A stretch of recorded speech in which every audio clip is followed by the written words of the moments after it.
brutal in almost all ways. Masked, armed federal immigration officers looking like they're in the middle of a war zone in camouflage and long guns are subjecting the residents of Minneapolis to a violent and lawless occupation. While the president muses about sending in American soldiers and has his Department of Justice almost by the day go after local elected leaders. The economy is deteriorating from unemployment to inflation to the tariffs Donald Trump has levied unilaterally. Hundreds of billions, maybe trillions of dollars in taxes on the American people, also leaving America even more isolated. The Dow Jones dropped almost 900 points today alone. Just in the past month, Donald Trump has seized and captured the president of Venezuela, brought him to the U.S. to stand trial, and announced we are taking their oil and selling it and then putting the proceeds in a private offshore bank account in Qatar that Trump controls. He's also threatened to bomb Iran as well as numerous other countries. In fact, our closest allies in Europe are preparing for a possible war with us because Trump wants somebody to give him Greenland and a Nobel Peace Prize. That obsession and its consequences were on full display today in Davos, in Switzerland, as the annual meeting of world leaders became an emergency summit. I mean, frantic almost. To deal with an American president who is, not to put too fine a point on it, acting like an evil madman. And they've tried all sorts of strategies up until today, and they're still trying to coddle Trump like a toddler, to flatter him. Now they're facing an ominous fact that has been staring us, Americans, in the face for a year. The United States is a nuclear-armed superpower run by a would-be tyrant. And they are now talking about him like an enemy. We need more stability in this world, but we do prefer respect to bullies. We do prefer science to bloodism, and we do prefer rule of law to brutality. The fact is, Trump only respects force and strength and unity. That's exactly what Europe should demonstrate right now. I would like to confirm that they are an ally, but then they have to behave like an ally. You live in a time of monsters, and it's up to him to decide if he wants to be a monster, yes or no. Let me put this in words you might understand. Mr. President, golf. Things are so dire, the Prime Minister of Canada, our steadfast ally to the north, our neighbor, gave one of the best, most clear-eyed, sober, urgent speeches that I have heard a politician deliver in a very, very long time. And certainly not the usual kind of speech that we hear in places like that. Great powers have begun using economic integration as weapons. Tariffs as leverage, financial infrastructure as coercion, supply chains as vulnerabilities to be exploited. But when we only negotiate bilaterally with a hegemon, we negotiate from weakness. We accept what's offered. We compete with each other to be the most accommodating. This is not sovereignty. It's the performance of sovereignty while accepting subordination. The powerful have their power. But we have something too. The capacity to stop pretending, to name reality, to build our strength at home, and to act together. The thesis of Carney's speech is that the old order has been destroyed, that it lies in ruins, that this isn't just a transition, but a disruption.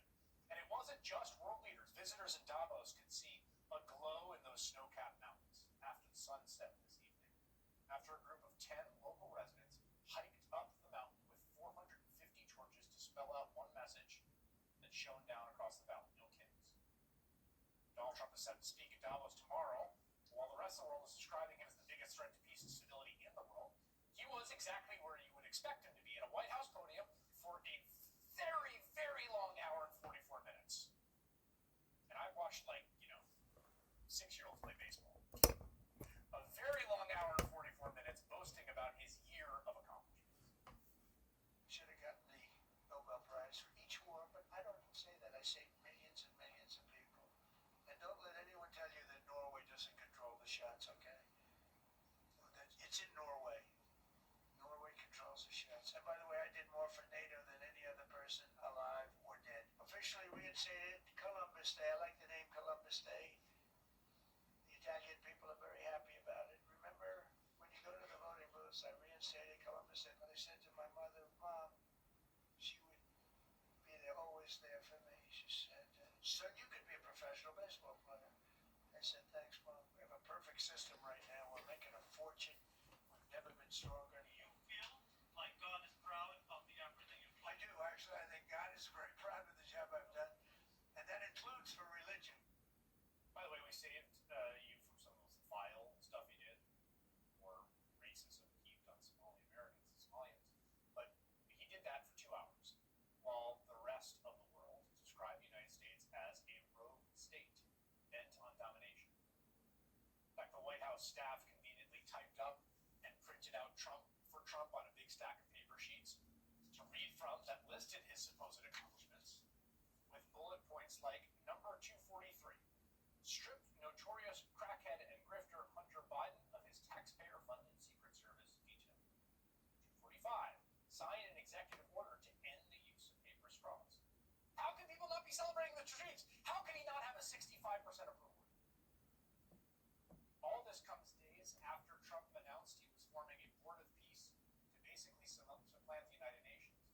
A board run by him, where he plans on charging member states $1 billion to have a permanent seat on the board.